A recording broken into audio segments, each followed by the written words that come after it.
Guest now is global entrepreneur and business strategist Ruble Chandy. International entrepreneur and best-selling author Ruble Chandy. Great to be with you, Melissa, and good morning, Houston.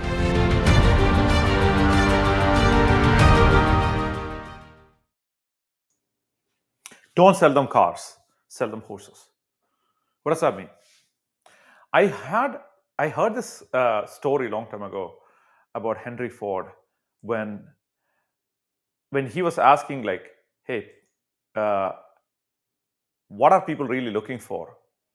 And he said something to the effect of, if you are asking somebody who rides horses, and you ask them, what do you really want? They will tell you, I'm looking for a faster horse. So if they are looking for a faster horse and you are bringing a car to them, they are like, what is a car? I don't understand a car. So don't sell them cars, sell them faster horses. This might feels like manipulation, and you're manipulating them. You're like, okay, I'm supposed to talk about the car. No, you're not. You're supposed to talk about the faster horse. And you could tell them that this particular horse that goes faster has a steering wheel, has like 4 legs, 4 tires, right? It has a way to increase speed and reduce speed. It has, so in horses language, you need to convey to them, clarify for them, and make them understand that you are giving them a faster horse, because that's what they are looking for anyway. They're looking for a faster horse. They're looking for a faster horse. And if they're looking for a faster horse, if you sell them a car, they're not going to buy from you. Makes sense? So give them the car after you sell them on a faster horse. This is a number one thing that people miss, because they think that they have to be, of course you have to be truthful. So if you have that intention to be truthful, amazing thing, honorable thing, you need to be truthful in making sure that they understand that they are getting a car, but at the same time, frame the car as if it is a faster horse. So this way, in their mind, they are getting a faster horse, which is what they were obsessing over anyway for a long time.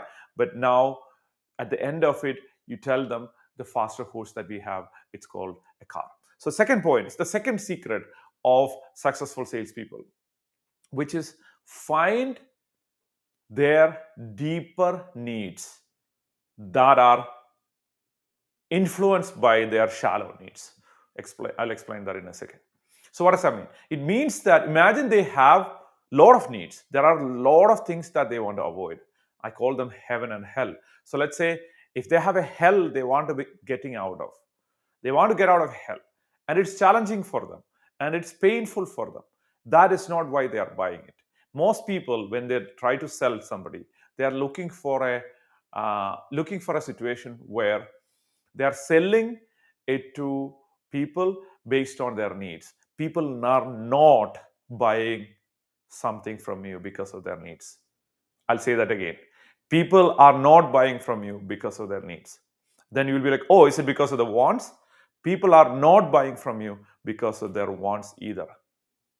It sounds like totally counterintuitive, counterinstinctive. You're like, what does that mean? Like all these years, I have heard that people are buying because of their needs and their wants. And now you're telling me it is not because of that? Yeah, that is exactly what I'm telling you. They are not buying because of their hell that they are going through, their pain, their frustration. They are not buying because of the heaven. They want to achieve something. Neither of them are the real reason why they are buying it. They are the real reason why they are buying it because of how that hell is affecting them. How is that hell affecting them? If that hell is affecting them in a certain way, that is why they are buying it. I call it a poison potato.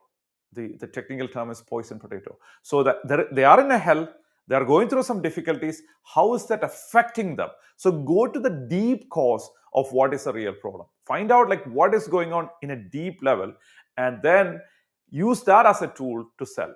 So coming to the deeper problem, understanding the deeper problem is much more important than anything else. Same way, what is their heaven? They are not buying your product, your service because they are interested in getting to that heaven. It is what it gives them. What is that heaven? Reaching that heaven, reaching that pleasure point, reaching that that happiness or joy, whatever it is, reaching that, what does that give them? How's that going to benefit them? They are buying because of that sweet potato. So two reasons why people are buying. It's because of the poison potato, which is how the hell is affecting them, how those problems that they want to solve are affecting them, and how those sweet potatoes, the heaven that they want to achieve, the pleasure that they want to have, the happiness they want to have, when they have that, how is it going to benefit them? This is why people are buying. Most people don't understand. These are called values. So you are aligning your sales with the value of your customer. So which means customer is valuing the avoiding hell in a certain way. And how does that value happen? How is that value measured? Based on that, people buy from you. Same thing. They're evaluating if they get to that heaven, what does that give them? And what is the value that they have from that? Based on that value, that's how they decide to buy. So those are the second. That was the second thing, right? The third thing is sell to the motivated. Don't waste your time selling to the person who has to go through this journey for a lot of time and then convince them and go through a lot of pain and confusion and back and forth and try to sell them, versus sell to the motivated, sell to the person who's activated, who has money. So they have a serious problem and they're willing to pay for it, right? That's the person that you need to be focusing on. If your product is for a person who is like has all the motivation but they don't have money, it's not going to be useful. So sell to the motivated. Make sure that you are dealing with the motivated people who actually are willing to take action. They have the budget, they are emotionally invested too. They are emotionally invested and they are logically invested too. So let me add that piece. So they have some level of motivation, but they cannot be completely motivated to buy from you right away. That's why you need to find out what are the emotional reasons to buy now. What are the emotional reasons they must buy right now?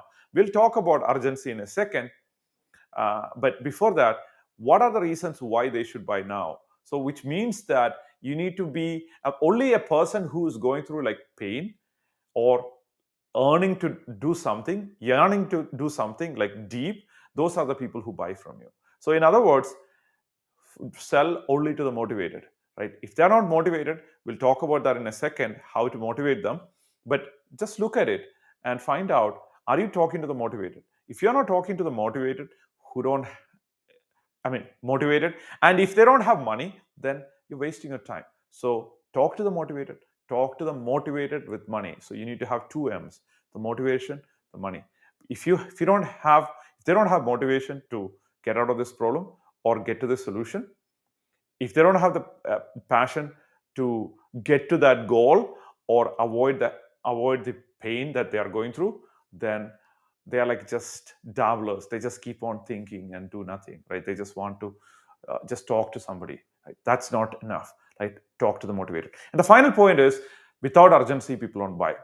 So if there is no urgency in your offer, people don't need to decide right now. So in other words, think about the customer's point of view.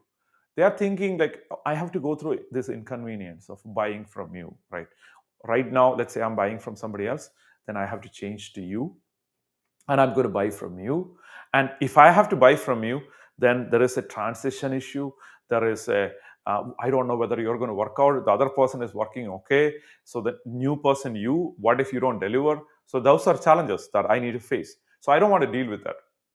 So if I don't want to deal with that, what would happen is, if I don't want to deal with that, I would rather stay where I am and stay with that current vendor and not do anything and just stay there, right? That's the best option for me. So if there is no urgency to do it right now, I'm not going to take action.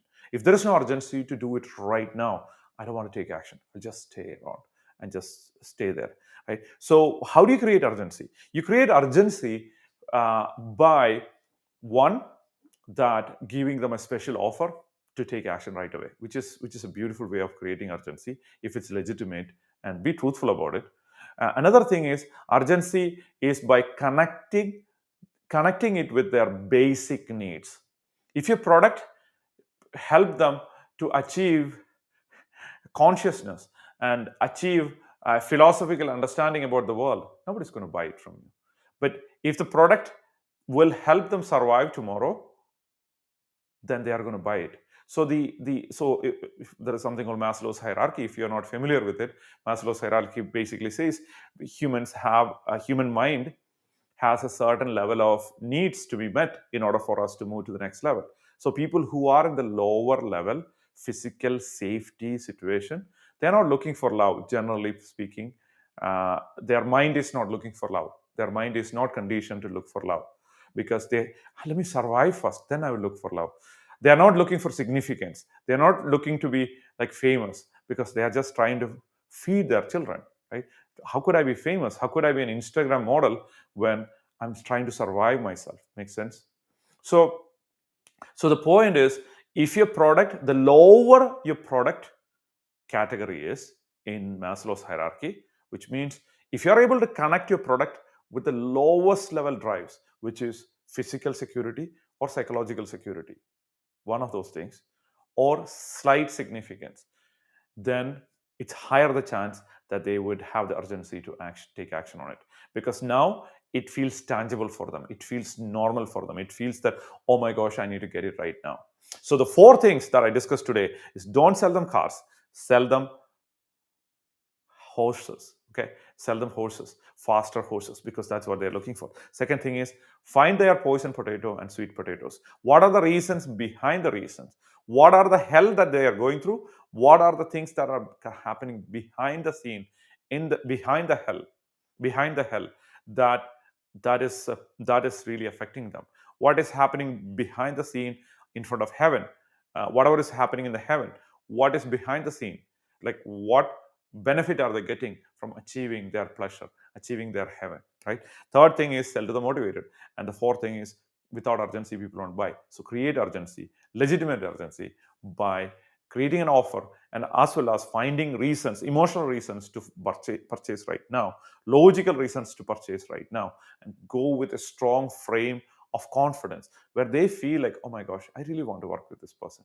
I really want to work with this company, because that's the right thing to do. So you create that urgency by connecting it with the lower end needs in Maslow's hierarchy. So you look at Maslow's hierarchy, the lower the needs are, the physical safety, psychological safety.